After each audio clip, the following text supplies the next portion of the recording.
እንኳን ለቅዱስ አማኑኤል ወርሃዊ መታሰቢያ በዓል እንዲሁም በዚህች ዕለት ታስበው ለሚሉ ቅዱሳን ወርሃዊና ዓመታዊ መታሰቢያ በዓላችሁ በሰላም አደረሳችሁ አደረሰን። ይቅርታውና ቸርነቱ ለዘላለሙ በእውነት ለሁላችን ይደረግልንና ጌታችን አምላካችን መድኃኒታችን ኢየሱስ ክርስቶስ ያደረገው ተአምር ይህ ነው። በዚያን ዘመን በሐምሌ 6 ቀን እግዚአብሔር መንግሥትን ከዛጉዌ ወገን እስራኤል ወገን ለሚሆነው ለይኩኖ አምላክ መለሰ። ዘመን የተክለ ሃይማኖት አባትም ጸጋ ዛብና እናቱ እግዝእትነ አርያ ሞቱም። በዚያን ጊዜም ፍስሐ ጽዮን የተባለ አባታችን ተክለ ሃይማኖት አባቱና እናቱ ስለሞቱ ጥልቅ ሐዘንም ተሰማው። እንደዚያም እያዘነ ሲኖር ዕለታት አንድ ቀን በመንፈቀ ሌሊት ጌታችን ኢየሱስ ክርስቶስ በሥጋ ከደቀ መዛሙርቱ ጋር እንደነበረበት ሆኖ በቅዱስ ሚካኤል ክንፍ ላይ ሆኖ በመልካም ጎልማሳ ተመስሎ በራእይም ተገለጸለት። ከዚያም ጌታችን ኢየሱስ ክርስቶስ ወዳጄ እንዴት ነህ ቸር አለህም አለው። ብፁዕ ተክለ ሃይማኖትም ጌታዬ ሆይ አንተ ማነ ብሎ በጠየቀው ጊዜ ዓለሙ ሁሉ መድኃኒት የምሆን እኔ ኢየሱስ ክርስቶስ ልዑል አማኑኤል ነኝም አለው።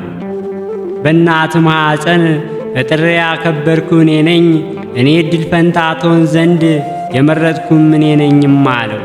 ወለድክም በሦስተኛው ቀን አሐዱ አብ ቅዱስ፣ አሐዱ ወልድ ቅዱስ፣ አሐዱ ውእቱ መንፈስ ቅዱስ ብለህ አመሰግነኝ ዘንድ በሀብት በመንፈስ ቅዱስ ያሳደርኩብህ እኔ ነኝም።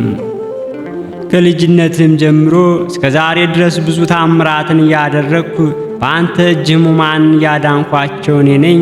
ወደፊትም አደርጋለሁ። ሙታንን ታስነሳ ዘንድ ድውያንንም ትፈውስ ዘንድ ርኩሳን አጋንንትም ከአገርና ከምድር ባዳ ታርቃቸው ዘንድ ዲያብሎስን ድል ትነሳው ዘንድ አጋንንትን ከግርማ የተነሳ እስኪሸሹ ድረስ ታላቅ ሥልጣንም ሰጥቻለሁም አለው። ይህንንም ብሎት ንዑድ ክቡራት በሚሆነው እጆቹ ባረከውና እነሆ መንፈስ ቅዱስን ተቀበል ብሎ ሀብተ ሕስመትም አሳደረበት። ይልቁንም በምድር ያሰርከው በሰማይም የታሰረ ይሁን፣ በምድር የፈታውን በሰማይ የተፈታ ይሁን። አንተን የሰማ እኔን መስማቱ ነው፣ የላከኝ አባቴ መስማቱ ነው። አንተም አልሰማም ያለው እኔን አለመስማቱ ነው፣ የላከኝ አባቴንም አልሰማም ማለቱ ነው በማለት የሰማይና የምድር ሥልጣንንም ሰጠው። ከዚያም ሰላሙን ሰጥቶት ከዓይኖቹ እስኪርቅ ድረስ ብፁዕ ተክለ ሃይማኖት እያየው የሚካኤል ክንፍ ላይ ሆኖ ወደ ሰማይም ማረገ። ተክለ ሃይማኖትን በመሬት ላይ ሰግዶ እግዚአብሔርን እንዲህ እያለም አመሰገነ። አቤቱ ጌታዬ ኢየሱስ ክርስቶስ ሆይ ለእኔ ለኃጥአኑ የማይገባ ስለሆነ ይህንን ሁሉ ጸጋ የሰጠከኝ ስም በሰማይና በምድር የተመሰገነ ነውም አለ። ከዚያችም ቀን ጀምሮ ኃይል መንፈስ ቅዱስ ተሞላ። በተናገረው መለኮታዊ የብርሃን ነጸብራቅ ፊቱ ሁሉ ብሩህ ሆነ። ታውና ቸርነቱ ለዘላለሙ በእውነት ለሁላችን ይደረግልን። ብፁዕ አቡነ ተክለ ሃይማኖትም በጌታ በኢየሱስ ክርስቶስ መንፈስ ቅዱስ ኃይል ካሳደረበት በኋላ ተነስቶ የሐዋርያትን ሥራ ለመከተል ጀመረ። አቤቱ ጸጋ በረከትን እፈልጋለሁ፣ ጸጋ ረድኤትንም እሻለሁ፣ ጸጋ ረድኤትም ከኔ አትመልስም አለ። ቤቱንም ጥሎ ወጣ። ንብረትና ገንዘቡንም ሁሉ ለነዳያን መጽውቶ ጨረሰ። ከእናትና ከአባቱም በውርስ እንኳ ያገኘውን ገንዘብ አንዳችም አላስቀረም። የአገሩ ሰዎችም ገንዘቡን ሲበትን በተመለከቱ ጊዜ ተሰብስበው መጥተው ይህንን ያህል ገንዘብ ስለምንስ በአንድ ጊዜ ታጠፋለህም አሉት። አባታችን ተክለ ሃይማኖትም የሚጠፋ አይደለም 10 እጥፍ ይሆንልኝ ዘንድ አበዛለሁ እንጂም አላቸው። ድግመኛም ስሜን ታውቃላችሁን ባላቸው ጊዜ ስም ፍስሐ ጽዮን እንደሆነ እናውቃለንም አሉት። እኔስ ከሰማይና ከምድር ፈጣሪ እሱ ጌታዬ ኢየሱስ ክርስቶስ ከእንግዲህ ስም ፍስሐ ጽዮን አይባልም ተክለ ሃይማኖት ይባላል እንጂ ብሎ ስም ሰጥቶኛልም አላቸው። ሰዎቹም ይህንን ስም ምንኛ መልካም ነው በማለት አደነቁ። ከዚያም ቀን ጀምሮ ተክለ ሃይማኖት እየተባለ የሚጠራ ጀመር። ከዚያም በየዕለቱና በየሰዓቱ ሁሉ የመንፈስ ቅዱስ ኃይልን በእሱ ላይ መገለጥም ጀመረ። የዜናውም ታምር በአራት ማዕዘን ተሰማ። ሰዎች ሁሉ እየመጡ ከሱ ዘንድ ይባርኩም ነበር። ድውያኖችም ልዩ ልዩ የሆኑ ሰዎችም እያመጡ ከእግር ስር ያስቀምጡ አድሮበት ባለም በፈጣሪ ኃይልም ፍጥኖ ይድንላቸዋል። ሰውም ሁሉ በጌታ በኢየሱስ ክርስቶስ ኃይል የሚያደርገውን ልዩ ታምራትም ተመለከቱ፣ በፍጹም ልባቸውም ተከተሉት። ከዕለታት በአንድ ቀንም ጌታችን ኢየሱስ ክርስቶስ ቃል ወንጌል ለማስተማር ሄደ። ቻይ የሚባለውን ወንዝ ተሻግሮ ከታች ከአውራጃ ደረሰ። የዚያችም አገር ሰዎች እግዚአብሔርን የማያውቁ እንደ እንስሳ ሆነው ስላገኛቸው ምን ታመልካላችሁም አላቸው። የምናመልከውና የምንሰግድለት ታላቅ ዛፍም አለ አሉትም። በሰገዳችሁ ጊዜ ምን መልስ ይሰጣችኋልም አላቸው። ፈጣሪያችንና አምላካችሁ እኔ ነኝ በማለት ከዛፍ የመልስ ቃል ይናገርና እኛም እንሰግድለታለን አሉት። አባታችን ተክለ ሃይማኖትም የምንሰግድለት ዘንድ እኔም በእናንተ ጋር ውሰዱኝ አላቸውና እነሱም እሺ በጎ ብለው ጣዖታቸው የሚሰግድ መስሏቸው ከእነሱ ጋርም ይዘውት ሄዱ። ከዛፉ አጠገብም በደረሱ ጊዜ ስለ አንተ የዚች አገር ሰዎች ከእኔ ባህሪ ልዩ የሆኑ ምን አመጣችሁም? ይኸው በመካከላቸው የሚገኘው ተክለ ሃይማኖት ነው እያለ በዛፉ ላይ ያደረ ሰይጣን መጮህም ጀመረ። እነሱም ፈጣሪያችን ስለ ጠላ ወደ እኔ አትምጣብኝ እያለ በሩቅ ይጮኻልና እባክህን ሂድ እስክንለምደው ድረስ ከዚህ ቆይ፣ ከለመነውም በኋላ ትመጣለህም አሉት። አባታችንም አቡነ ተክለ ሃይማኖት የሚጠላው እኔ አይደለም፣ እኔ ከሩቅ አገር የመጣው ነኝና ጌትነቱ በእኔ ላይ ሊገለጽ ዘንድ ደስ ባለው ነበር እንጂ፣ ነገር ግን ከእናንተ መካከል የሚጠላው ሰው ካለ ፈልጉም አላቸው። በዚያም ጊዜ የአገር ሰዎች ተክለ ሃይማኖት የምትባል አንተ ነህ፣ እንግዳ ነገር ነው ከሆነ ጀምሮ በዚህ ስም የሚጠራ ሰው አልሰማንምና አሁንም ፈጣሪያችን እንዳይቆጣ ከዚህ ቆይ አትምጣም አሉት። ይህንንም ብለው ተክለ ሃይማኖት 3 ኪሎ ሜትር ርቆ ጎዳና ላይም ትተውት ሊሰግዱም ወደ ዛፉም ሄዱ። አባታችንም ተክለ ሃይማኖትም የሥነ ምግባራቸውን ጽያፊነት ተመልክቶ ፊቱን ወደ እግዚአብሔር ወደ ምስራቅም መለሰና ወደ ፈጣሪው እንዲህ ሲልም ጸለየ። አቤቱ ጌታዬና ፈጣሪ ኢየሱስ ክርስቶስ ሆይ ሃይማኖቴም በምግባሬ አንተ ነህና ዛሬ በዚህ በተሰበሰቡ ሰዎች ሁሉ ፊትህንና የሥራዬን ጽናት ሃይማኖቴንም ደግነትንም ትመለከት ዘንድ ታምራትህንም ግለጥልኝ እያለም ጸለየ። ጸሎቱንም ከጨረሰ በኋላ ወደ ዛፉ ተመልሶ ሰይጣን በአንቺ አድሮ እየተናገረ ሕዝቡን የሚያስትሽ አንቺ ዛፍ ሰዎችን ሁሉ የፈጣሪን ኃይል ያዩም ዘንድ ከስርሽ ተነቅለሽ ወደ እኔ ትመጪ ዘንድም እኔ በምሰግድለት በኢየሱስ ክርስቶስ ስም አዝሻለሁም አላት። እኒህም ሰዎች ለዚች ዛፍ ሊሰግዱ እየተዘጋጁ ሳለ ዛፊቱ ከስሯ ተነቅላ ነይ ብሎ እንዳዘዛት እየሮጠች ከአባታችን ከአቡነ ተክለ ሃይማኖት ወዳለበት ቦታም ሄደች። ሰይጣኑም አንተ ክፉ ሰው እንግዲህ ከአንተ ወዴት እሸሻለሁ?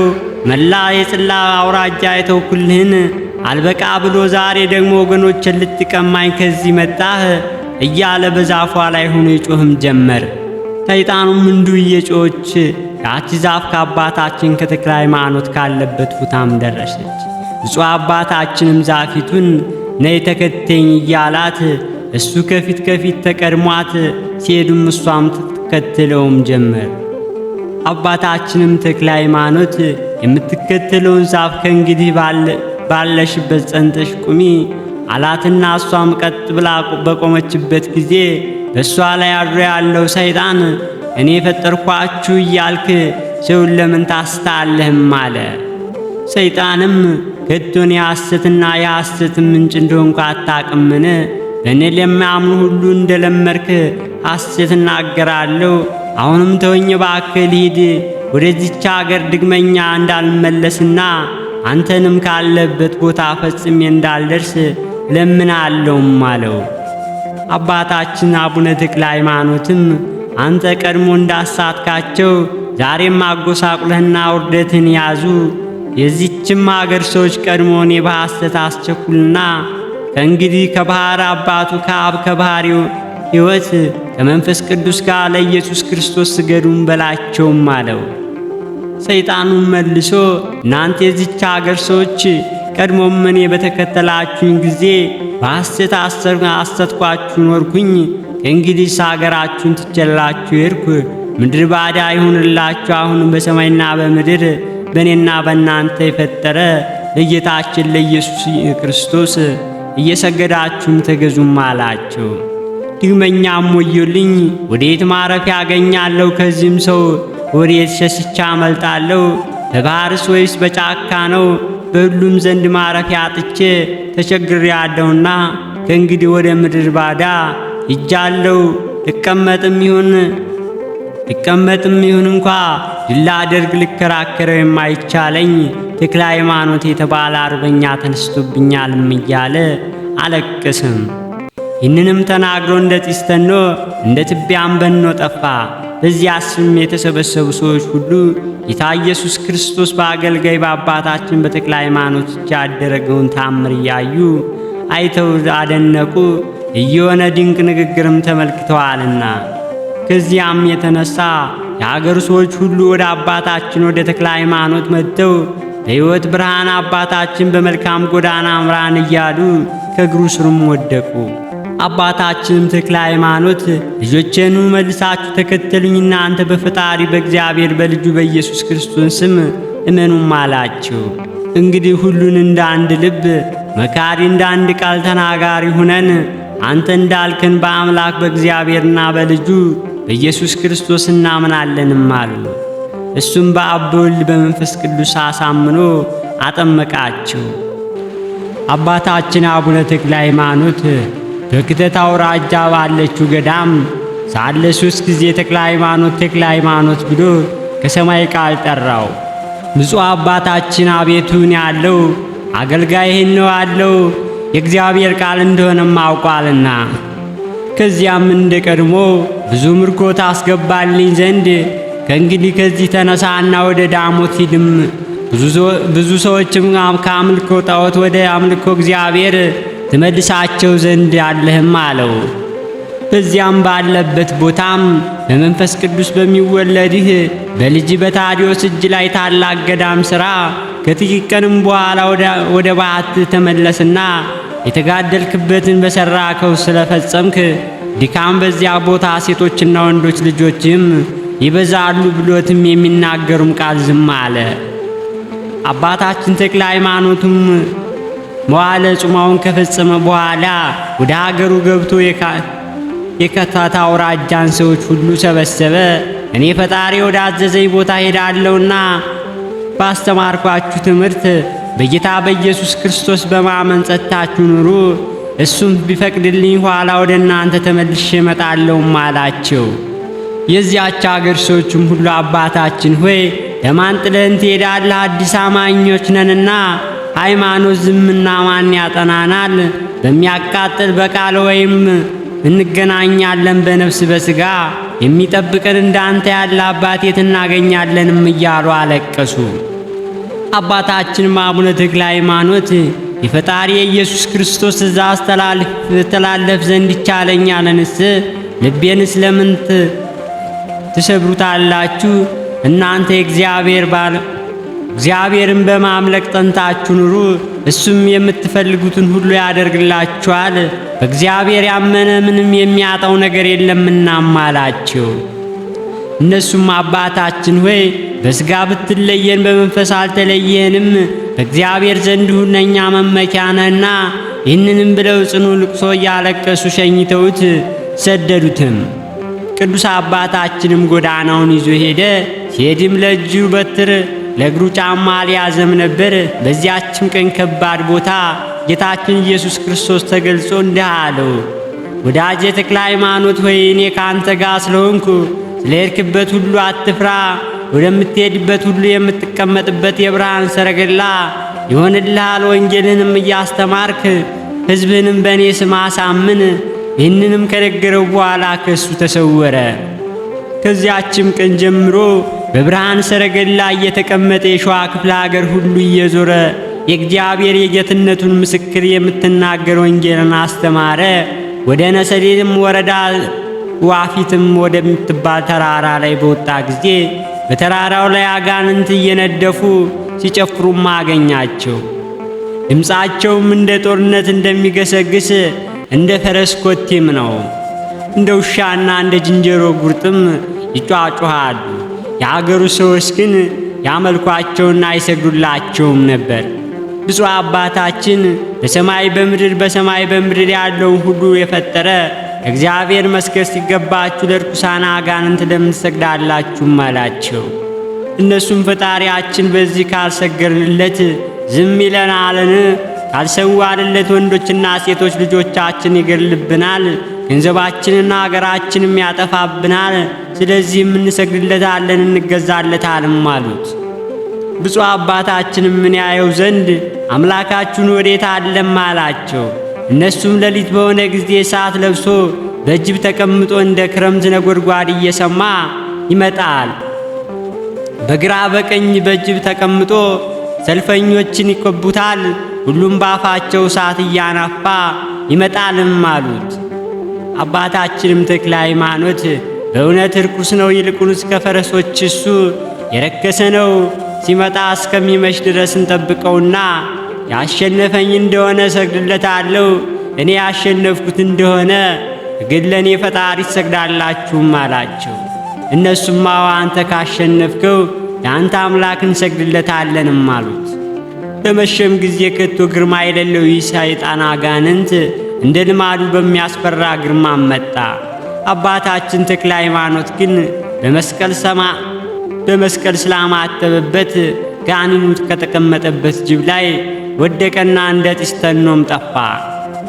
ከሱም ጋር የነበሩት አጃቢዎች ሁሉ ከቦታቸው አስወጥቶ የሚያሳድደን ማነው እሱ እያሉ ከነጅቦቻቸው እንደ ትቢያም ተነውም ጠፉ። የሀገሩም ሰዎች ሁሉ ይህንን ባዩ ጊዜ አምላክ በእውነት ሁሉን የሚያሸንፍ ኃያል አምላክ ነው እያሉ ደንግጠውም አባታችን እግር ስርም ወደቁ። ብፁዕ አባታችንም መልሶ ከእንግዲህ አትፍሩ፣ እግዚአብሔር አብ ለባሕሪ ልጁ ለኢየሱስ ክርስቶስ ለባሕሪ ሕይወቱ ለመንፈስ ቅዱስ እሱ እስክትመለሱ ድረስ ከእናንተ ማንም ሊያጠፋ አይፈልግምና አላቸው። ከዚያም ለእሱ ብቻም በመገዛ አሰገዱለት፣ በእውነትም አመለኩት። እሱ ብቻ የፈጠረ ሁሉ ፈጣሪ በሆነ በሰማይ በምድር በባሕሪ በቃላትም ከእሱ በቀር ሌላ አምላክ የለም። እሱም ይገድላል፣ ያድናል፣ እሱም ያደከያል፣ ያበለጽጋል፣ እሱ ያዋርዳል፣ ያከብራል። ለእሱ ምንም የሚሳነው ነገር የለም። የዘላለም ሕይወት ታገኙ ዘንድ ለእንደዚህ ያለ ንጉሥ ተገዙለት፣ እመኑትም። ይህንን የመሰለውን ሁሉ ብፁዕ አባታችን አቡነ ተክለ ሃይማኖት እስኪነጋ ድረስም ያስተምራቸውም አደረ።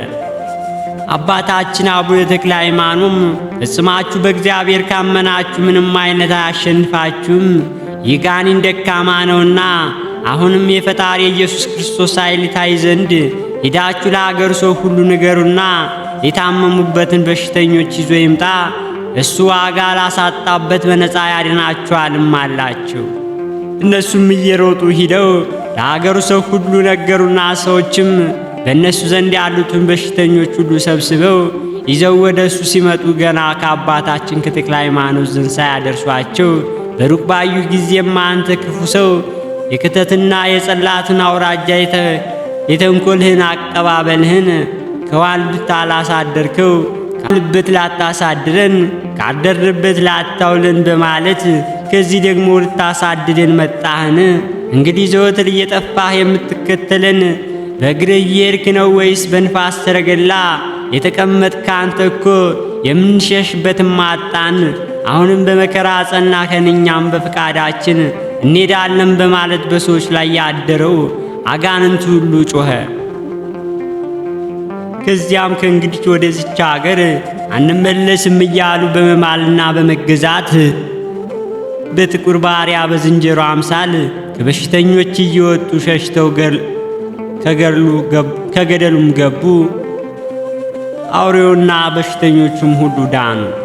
በዚያም የነበሩ ሰዎች ሁሉ በጌታችን አምላካችን መድኃኒታችን ከእርሱ አገልጋይ ጋር በተክለ ሃይማኖት እጅ ያደረገውን ተአምራት ተመለከቱ። ፈጽመውም እያደነቁ አባታችን ሆይ በረከት እንቀበል ዘንድ ባርከንም እያሉ ከተክለ ሃይማኖት እግር ስርም ወደቁ። ብፁዕ አባታችን ተክለ ሃይማኖትም እኔስ በፈጣሪ በኢየሱስ ክርስቶስ አምናችሁ ሳትጠመቁ በረከትን አልሰጣችሁም?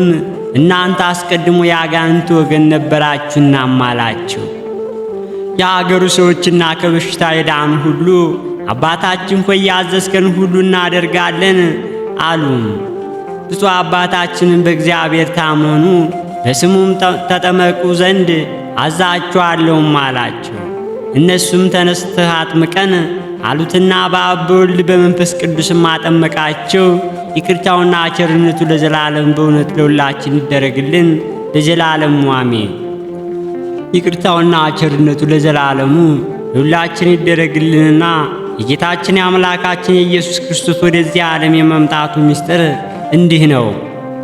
ለቀዳማዊ ስነ ባህሪ ተቀዳሚ ባላንጣር የሌለው እርሱ እግዚአብሔር በባህሪው ሰውሮ የሚኖር ወደዚህ ዓለም የሚመጣውና ለሰው ልጆች ሁሉ ብርሃን የሚሰጠው እውነተኛ ብርሃን የእግዚአብሔር አብ አካላዊ ቃል ኢየሱስ ክርስቶስ ወደዚህ ዓለምም የመምጣቱ ተስፋ አስቀድሞም አበሰረን።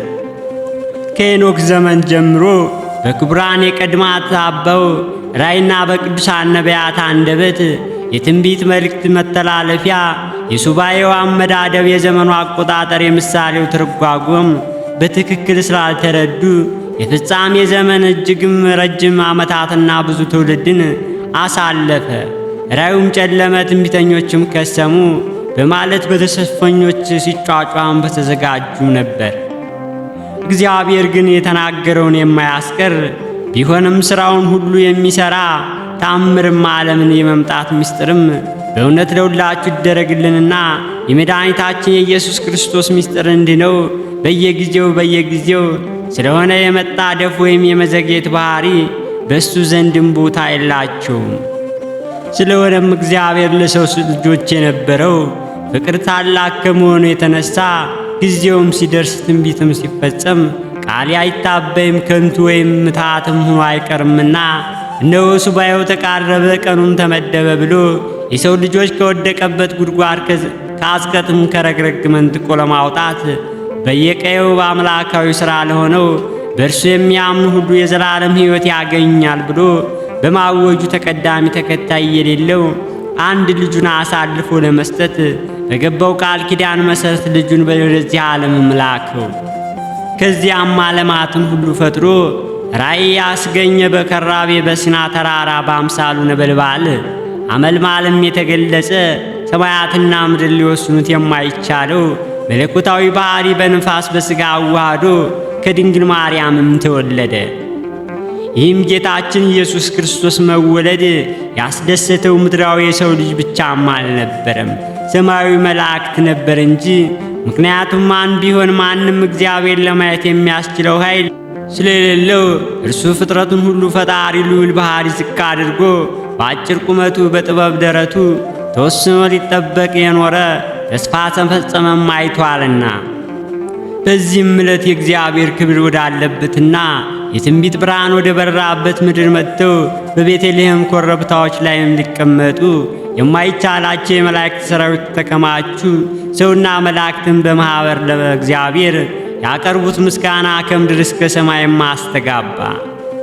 ከዚያም ሕፃኑ ኢየሱስ ከጥቂት በጥቂት አድጎ የእግዚአብሔር ልጅነቱን በማሳወቅ ትምህርትም አስተምሮ ፈውስ መድኃኒትንም ሰጥቶ ሰላምና ፍቅርንም መስርቶ ርኅራኄና ቸርነትንም ትሕትናን አሳይቶ አብርሃ ቀደም ሰማያት ሰሌዳ መላእክት ደቂቀ አዳም ጸሐፍትም ቢሆኑ ተጽፎና ተነግሮ የማያልቅ የብዙ ተአምራትን ሰርቶ ተሰቅሎ ሙቶ ከሙታንም ተለይቶ ተነስቶ አዳምን ወደ ቀድሞው ክብር መልሶ በ40ኛ ቀኑ ወደ ሰማይ አርጎ በአባቱ ቀኝም ተቀመጠ።